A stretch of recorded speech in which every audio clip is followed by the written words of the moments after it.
wala ma ba'du. Uqaddimukum bi tahiyyatil Islam. Assalamualaikum warahmatullahi wabarakatuh. Para habaib yang kita hormati dan kita muliakan, guru-guru kita, tamu kita, wabil khusus orang tua kita Al-Habib Muhsin bin Idrus Al-Hamid dan keluarga besar beliau, dan Al-Habib Alwi bin Abdurrahman Habsyi, guru kita Sayyid Muhammad Hamid Al-Hasani, guru kita Abdul Hadi, tamu-tamu kita semua. Semoga Allah subhanahu wa ta'ala senantiasa berikan beliau semua panjang umur, sehat, afiat. Allah mudahkan urusan guru kita di dunia maupun di akhirat. Dan para jamaah yang dimuliakan oleh Allah subhanahu wa ta'ala, semoga Allah subhanahu wa ta'ala memberikan kemuliaan untuk kita di dunia dan di akhirat. Allah subhanahu wa ta'ala menjadikan perkumpulan kita perkumpulan yang diridhai oleh Allah, perkumpulan kita perkumpulan yang dirahmati oleh Allah subhanahu wa ta'ala. Amin ya rabbal alamin. Dalam perkumpulan seperti ini kita sebutkan nama-nama orang-orang saleh, sebagaimana disebutkan inda dzikrus salihin tanzilur rahmah. Ketika kita menyebut nama orang-orang saleh, turun rahmat Allah subhanahu wa ta'ala. Karena yang kita sebut ahli ibadah, yang dicintai oleh Allah subhanahu wa ta'ala, yang memiliki derajat yang tinggi di hadapan Allah subhanahu wa ta'ala, yang mana daripada mereka adalah manusia-manusia yang diberikan pandangan khusus oleh Allah subhanahu wa ta'ala dibandingkan manusia-manusia yang lain, yang jauh dari Allah, yang lalai dari Allah subhanahu wa ta'ala, yang lalai daripada beribadah kepada Allah. Namun di sekeliling kita masih ada hamba-hamba Allah yang mendapatkan pandangan Allah subhanahu wa ta'ala. Mudah-mudahan kita semua yang hadir di tempat ini semua mendapatkan pandangan Allah subhanahu wa ta'ala.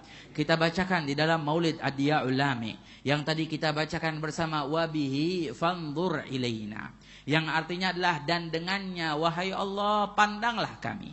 Dengannya kembali kepada siapa? Kepada Nabi kita Muhammad sallallahu wasallam baraka alaihi wa ala alihi. Karena kita tidak mampu mendapat pandangan Allah, tidak berhak mendapatkan pandangan Allah kecuali karena Nabi kita Muhammad. Tempat kita dapat pandangan Allah karena di sini kita sebutkan nama Nabi kita Muhammad sallallahu wasallam baraka alaihi wa ala alihi. Maka kita selalu berdoa dalam doa kita, ya Allah pandanglah kami karena Nabi Muhammad. Berikanlah pandangan untuk kami karena Rasulullah sallallahu wasallam baraka alaihi. Dan kita juga mengharapkan pandangan Allah karena mereka orang-orang saleh, mereka para aulia Allah subhanahu wa ta'ala. Wabil khusus yang beberapa hari lagi kita akan memperingati haulnya Al-Imam Syekh Abu Bakar bin Salim, imam besar di zamannya, wali di zamannya yang luar biasa. Sampai disebutkan dari salah satu kemuliaannya Al-Imam Syekh Abu Bakar bin Salim, orang yang hidup di zamannya semua dosanya diampuni oleh Allah. Indah ya. Kita nggak hidup di zaman Syekh Abu Bakar bin Salim, tapi mudah-mudahan berharap kita memperingati haulnya, kita juga dosa kita diampuni oleh Allah subhanahu wa ta'ala. Bahkan sampai disebutkan yang hidup di zaman Syekh Abu Bakar bin Salim tidak akan dihisab oleh Allah subhanahu wa ta'ala. Kenapa tidak dihisab? Karena di zaman beliau tidak ada fitnah. Semuanya ahli ibadah, semuanya ahli ridha pada ketentuan Allah subhanahu wa ta'ala. Semuanya ahli sujud, semuanya ahli tawakal kepada Allah subhanahu wa ta'ala. Makanya mereka tidak dihisab oleh Allah subhanahu wa ta'ala. Dan siapa yang menjadikan mereka sampai tidak dihisab? Imam besar yang setiap malamnya beribadah kepada Allah subhanahu wa ta'ala, sampai dijuluki fakhrul wujud karena 40 tahun wudu salat isya'nya dipakai buat salat subuh. Kita jangankan 40 tahun, belum tentu satu hari kita pakai wudu isya buat salat subuh. Berarti tandanya apa? Malam enggak tidur ibadah kepada Allah, munajat pada Allah, sujud pada Allah, berzikir kepada Allah subhanahu wa ta'ala. Inilah keadaan beliau. Dan beliau sampai derajatnya tinggi, tidak pernah mematahkan hati setiap hamba Allah, tidak mengecilkan hati setiap hamba Allah. Bahkan Syekhuna Al-Habib Umar pernah menceritakan, pernah datang seorang ibu datang ke rumah Syekh Abu Bakar bin Salim bawa makanan dari jauh. Karena jauhnya jarak sampai makanan itu basi, tapi dia ingin berjumpa dengan Al-Imam Syekh Abu Bakar bin Salim. Tapi ada muridnya di depan pintu bilang, Syekh Abu Bakar sedang istirahat, nanti saja datangnya. Diusir ini orang, diusirnya dengan pelan, dengan baik. Sampai Al-Imam Syekh Abu Bakar bin Salim mendengar dari dalam, keluar langsung itu ibu sudah jalan, ditanya, hei, kau patahkan hati hamba Allah di depan rumahku? Di depan pintuku, kata Imam Syekh Abu Bakar bin Salim. Kemana orang tersebut itu? Berangkat ke sana. Maka dikejar oleh Imam Syekh Abu Bakar bin Salim. Sampai di hadapannya ditanya, ibu ada apa? Enggak, saya dari jauh cuma pengen kasih hadiah. Karena engkau selalu memberikan kami hadiah. Imam Syekh Abu Bakar bin Salim setiap hari membuat 1000 roti dari dapurnya dibagikan untuk seluruh masyarakatnya. Akhirnya apa? Oh, ini buat saya, kata Imam Syekh Abu Bakar. Dalam keadaan basi itu makanan, tapi dimakan oleh Syekh Abu Bakar. Terima kasih banyak, makanannya enak. Tidak mau mematahkan hati hambanya Allah yang ikhlas. Tapi dengan apa? Dengan keyakinan kepada Allah subhanahu wa ta'ala. Inilah keadaan para awliya'nya Allah subhanahu wa ta'ala. Wa kita dalam ahli sunnah wal jamaah harus percaya dengan yang namanya awliya'. Karena Al-Imam Al-Habib Abdullah bin Alwi Al-Haddad di dalam kitabnya Nasaihud Diniyah, beliau mengatakan dari alamat tanda seseorang mati dalam keadaan su'ul khatimah adalah humul ladzi yankiruna ala awliya Allah. Mereka yang ingkar atas keadaan wali-walinya Allah. Mereka tidak percaya bahwa Allah jadikan di atas muka bumi ada hamba-hamba pilihan Allah subhanahu wa ta'ala, kekasih-kekasih Allah. Mereka para awliya'nya Allah subhanahu wa ta'ala. Yang timbul karamat dari mereka, kemuliaan dari mereka. Wal Imam Ahmad bin Zain Al-Habsyi membahas itu. Di mana di dalam syarah kitab Risalatul Jami'ah, salah seorang ulama, Syekhna Al-Habib Umar juga pernah menceritakan bahwa ada yang namanya karamah. Karamah itu adalah amrun kharigul adah. Perkara yang tidak masuk dalam akal pikiran. Yang terjadi pada mereka ahli sholah, ahli ibadah, wa ahli ma'rifah. Mereka adalah orang-orang soleh, yang ahli ibadah, dan mereka yang dekat dengan Allah subhanahu wa ta'ala. Orang yang seperti ini mendapatkan kelebihan, itu namanya karamah. Ada lawannya karamah, namanya istidraj. Istidraj ini diberikan untuk siapa? Al-fusaqa, orang-orang fasik yang bukan ahli ibadah. Maka jika timbul suatu perkara yang tidak masuk dalam akal pikiran, maka kita tengok, kita lihat kepada siapa itu timbul. Jika mereka ahli ibadah, berarti ini namanya kelebihan dari Allah subhanahu wa ta'ala. Ini namanya karamah. Dan kita diharuskan untuk percaya dengan mereka para aulia Allah. Karena sebab kita nggak percaya dengan aulianya Allah, menjadikan sebab kita wafat dalam keadaan su'ul khatimah. Di antaranya pula adalah orang-orang yang mengabaikan sholat, melalaikan sholat. Ada juga orang yang berpura-pura sebagai walinya Allah. Ada orang yang tidak percaya, ada yang pura-pura. Nah, yang pura-pura juga termasuk daripada mereka yang mendapatkan wafat dalam keadaan sul khatimah wal iyadu billah. Karena tidak dikenal wali kecuali oleh walinya Allah. La ya'riful wali illa wali, kecuali walinya Allah yang bisa mengenal ini wali, ini wali. Ini Allah kasih di zaman kita masih banyak aulia. Kita nggak pernah tahu, nggak pernah kenal. Ada yang masyhur, ada yang mastur. Kalau kita lihat guru kita pun wali min auliyanya illah. Kalau saya percaya bahwa guru saya Habib Umar wali min auliya illah. Kenapa? Karena setiap kita punya kejenuhan, mandang wajahnya, Allah mudahin urusan kita semua. Allah subhanahu wa ta'ala kasih. Sebagaimana saya ceritakan di malam Selasa, luar biasa. Beliau Habib Umar sampai masih ada hidup di zaman sekarang ini, madhar daripada keramahnya, daripada kemuliaannya Allah subhanahu wa ta'ala berikan. Dan yang paling utama dari beliau adalah keistiqamahannya yang menjadikan beliau seperti itu. Ibadah setiap malamnya, gak pernah luput daripada sholat malam. Sholat witirnya gak pernah lepas, ngaji Qur'annya gak pernah lepas, mengajarnya gak pernah lepas, dakwahnya gak pernah lepas, hubungan dengan keluarganya baik. Inilah yang mengangkat derajat beliau begitu tinggi. Dan sampai kita nyata, sampai kita melihat banyak kemuliaan yang Allah subhanahu wa ta'ala berikan. Sebagaimana saya ceritakan minggu yang lalu, tapi jangan salah diceritain. Minggu lalu ada orang di Depok. Di Depok itu dia lagi jalan ngelihat anak kecil tertabrak. Anaknya ditolong, dibawa ke rumah sakit. Ini palanya kena pecah, palanya kena luka. Sampai dalam satu rumah sakit ditolak. Akhirnya dia menyebutkan begini, ya Allah, berkah Habib Umar bin Hafid yang mau datang, berkah Syekh Abu Bakar bin Salim, ya Allah berilah kesembuhan untuk anak ini. Maka ke rumah sakit yang kedua diterima oleh dokternya. Diobatin, diusap, dibersihkan, kemudian kata dokternya ini harus dioperasi dengan cepat. Dioperasi dengan cepat, setelah dioperasi, kemudian ini anak sadar. Waktu sadar apa yang disebutkan? Ini anak cuma menyebutkan, mana orang tua yang tadi pakai sorban, yang kasih saya makanan enak-enak katanya. Mana orang tua yang tadi pakai sorban, yang kasih makan enak-enak, yang di dalam tempat tersebut bilang gak ada siapa-siapa kecuali kita, gak ada orang tua pakai sorban, kita yang nolongin, kita yang bawa ke sini. Enggak, dia bilang tadi ada orang tua di sini ngasih makan saya enak-enak. Bagaimana orangnya? Yang jenggotnya merah katanya. Langsung apa? Ini orang langsung bilang, oh ya Allah, tadi saya nyebutin nama guru mulia Al Habib Omar, dikasih unjuk fotonya, dikasih lihat. Iya, ini benar yang tadi kasih makan saya enak-enak. Ini kemuliaan dari Allah Subhanahu wa taala. Artinya apa? Kita yakin. Dengan kita peringatkan haulnya Al-Imam Syekh Abu Bakar bin Salim, minta keberkahan Syekh Abu Bakar bin Salim, Allah angkat kezaliman dari wilayah kita.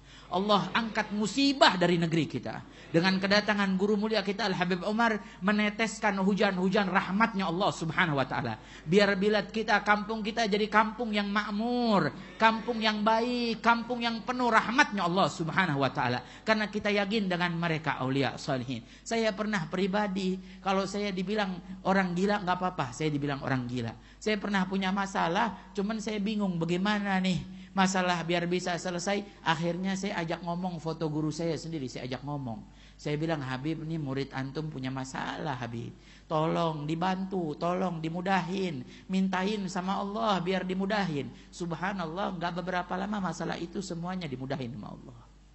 Berkah daripada kita punya aulianya Allah Subhanahu wa taala. Dan Allah yang suruh kita, wabtaghu ilaihil wasilah, raihlah perantara. Karena kalau kita mau nyampe sama Allah, susahnya minta ampun. Kenapa susah? Hijab kita banyak, dosa kita banyak. Semua dari kita sadar diri, kita punya dosa, punya kesalahan. Kita jauh dari Allah, kita lalai dari Allah Subhanahu wa taala. Tapi jangan takut, selagi kita masih duduk dengan mereka orang-orang soleh, hijab kita akan dibuka oleh Allah Subhanahu wa taala, perantaranya mereka orang-orang soleh. Akan dimudahkan urusan kita oleh Allah Subhanahu wa taala, perantaranya mereka orang-orang soleh. Dan di Indonesia dari zaman terdahulu sampai dijuluki namanya Wali Songo. Kenapa disebutkan Wali 9, Wali Songo? Karena mereka adalah aulianya Allah Subhanahu wa taala, yang berjuang di jalan Allah Subhanahu wa taala. Bahkan dari setiap muka bumi, khususnya di Indonesia ini banyak daripada aulia. Sampai kemarin ada satu orang yang dia ini masuk Islam. Setelah masuk Islam tapi ragu dengan keislaman. Dia belajar, dia bilang ini orang-orang dari Arab sana datang ke Indonesia itu mau dagang katanya. Bukan mau dakwah, bukan menyebarkan Islam. Bukan mereka wali-walinya Allah, ditanam keraguan di dalam hatinya oleh syaitan. Subhanallah, dia pergi kerja karena tugasnya di wilayah Kalimantan, di Palangkaraya, di tengah-tengah hutan. Jalan dengan penunjuk jalan, di tengah-tengah hutan dia tendang batu nisan. Setelah ditendang batu nisan, dia tanya, ini nisan siapa ada di tengah-tengah hutan? Ternyata siapa? Ini nisan salah satu orang yang datangnya dari Hadramut ke situ dakwah di jalan Allah Subhanahu wa taala. Maka dia langsung berpikir, iya betul juga. Mereka adalah orang-orang yang berdakwah, berjuang mengajak orang-orang ke jalan Allah Subhanahu wa taala, bukan mau dagang. Kalau mau dagang buat apa ke tengah hutan? Siapa yang mau beli? Macan. Mau beli macan, mau beli dagangan. Ya, harimau mau beli. Ya, atau burung mau beli, enggak ada.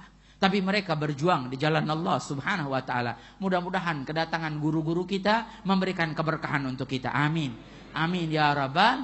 Bahkan dulu di zaman Al-Imam Muhammad bin Wasi disebutkan oleh muridnya, saya kalau mandang wajah guru saya Al-Imam Muhammad bin Wasi itu terperbaharui taat ibadah selama 2 bulan, semangat ibadah. Kalau saya bilang kalau datang guru mulia Al Habib Omar, ini semangat kita setahun insya Allah bertambah ibadah. Amin.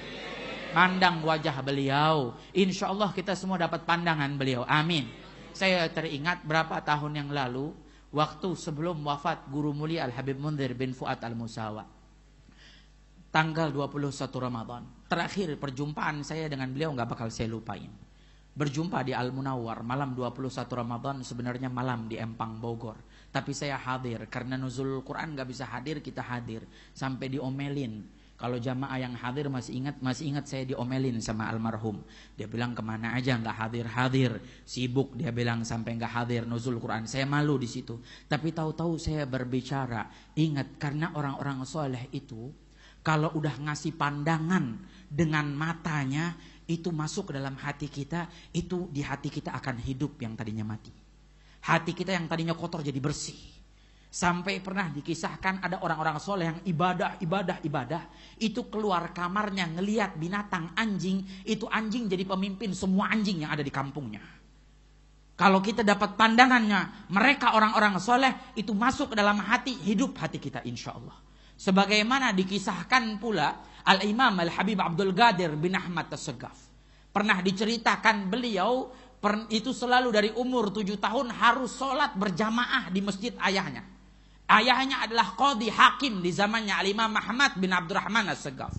Al-Habib Ahmad bin Abdurrahman As-Saggaf imam di masjidnya. Namanya Masjid Toha. Di kotanya kota Sewun di Hadramut. Ini anaknya dari umur 6-7 tahun sudah harus sholat berjamaah di masjid.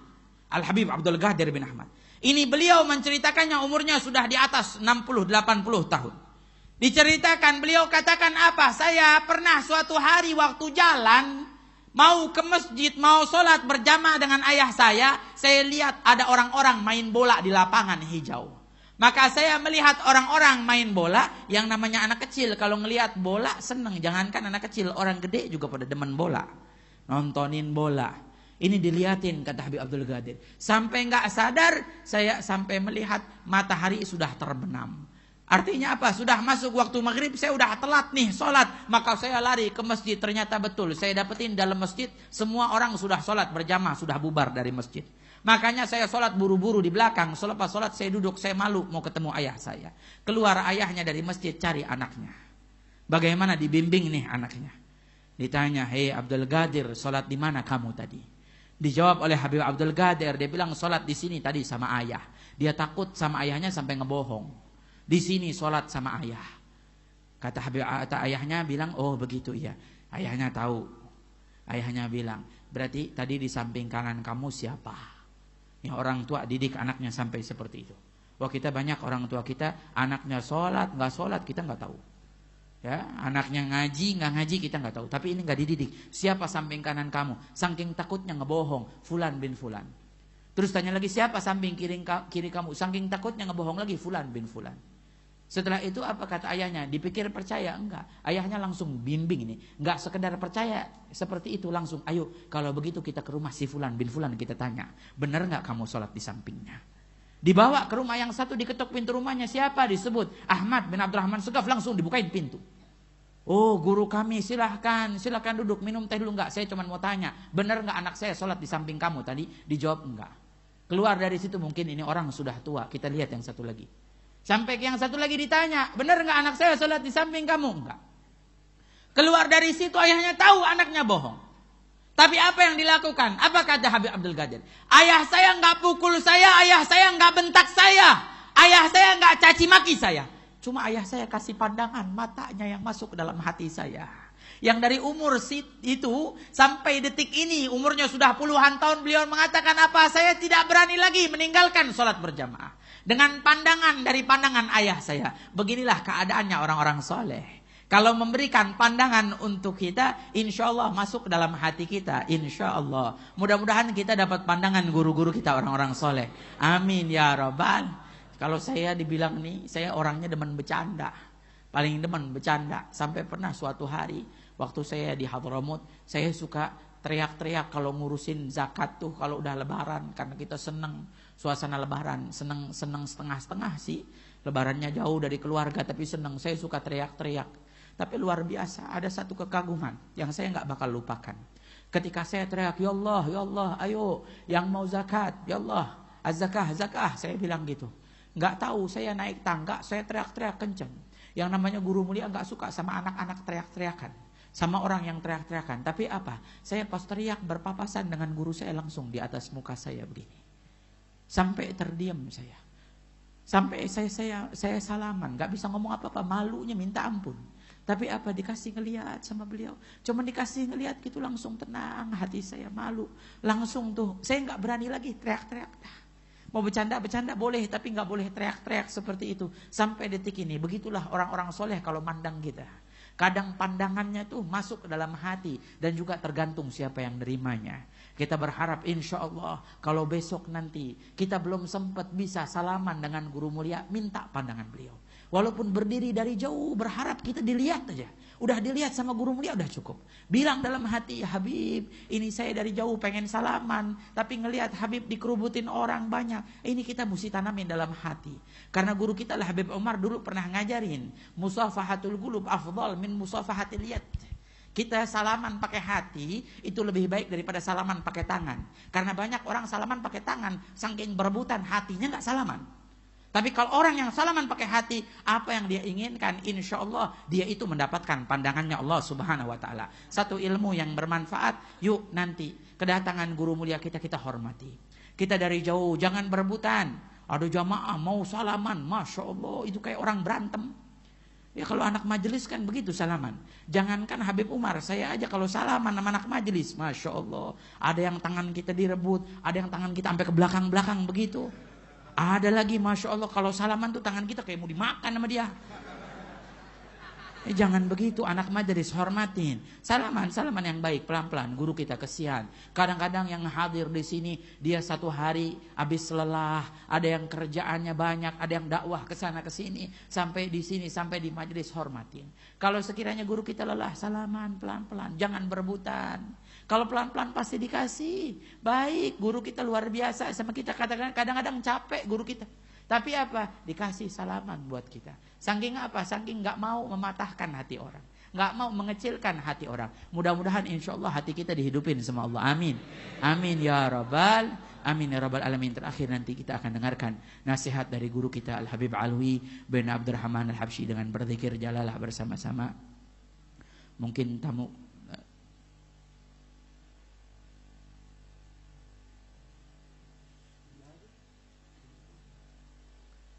nanti akan kita dengarkan. Tapi jamaah jangan lupa untuk malam Selasa minggu pagi di tempat ini ya, di kediaman orang tua kita guru kita Al-Habib Muhsin, dan malam Selasa di Istiqlal. Dan jamaah diundang jadwal majelis Rasulullah ada guys to kantor, di antaranya hari Kamis yang akan datang.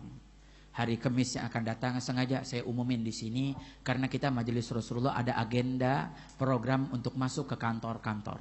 Insyaallah Kamis depan Jumat sore, Kamis sore sore ba'dal asar, bagi yang punya waktu punya kesempatan bertempat di kantor Kanwil Pajak di Kebon Jeruk, flyover Tanjung Duren itu di bawahnya ya, flyover Tanjung Duren. Bagi yang punya kesempatan hadir bersama sampai waktu iftar bersama majelis Rasulullah SAW bersama dewan guru kita yang hadir bersama, insyaallah memberikan rahmat. Amin. Saya teringat dulu Habib Umar pernah bilang bahwa maulid Ad-Diya Ulame bakal sampai di kantor-kantor, di gedung-gedung. Dan ingat kata Habib Umar, saya dengar sendiri waktu itu di puncak, Habib Umar bilang bukannya kantor-kantor tinggi yang memuliakan Diya Ulame, tapi maulid Diya Ulame yang bakal memuliakan kantor-kantor yang tinggi. Maka setiap kantor yang nanti mengundang majelis Rasulullah membacakan maulid Diya Ulame, mereka akan merasakan bagaimana kemuliaannya maulid Ad-Diya Ulame yang insya Allah memberikan keberkahan untuk kita semuanya. Amin ya Rabbal. Jadi jamaah yang punya kesempatan hari Kamis yang akan datang ba'dal asar nanti bertempat di sana di kantor Kanwil Pajak. Ba'dal isya'nya seperti biasa kita di gedung Dalail Khairat. Tempat ini seperti biasa agenda setiap malam Jumat. Allah berikan kita panjang umur, sehat afiat. Allah mudahkan urusan kita di dunia dan di akhirat. Wal afu minkum. Wassalamualaikum warahmatullahi wabarakatuh.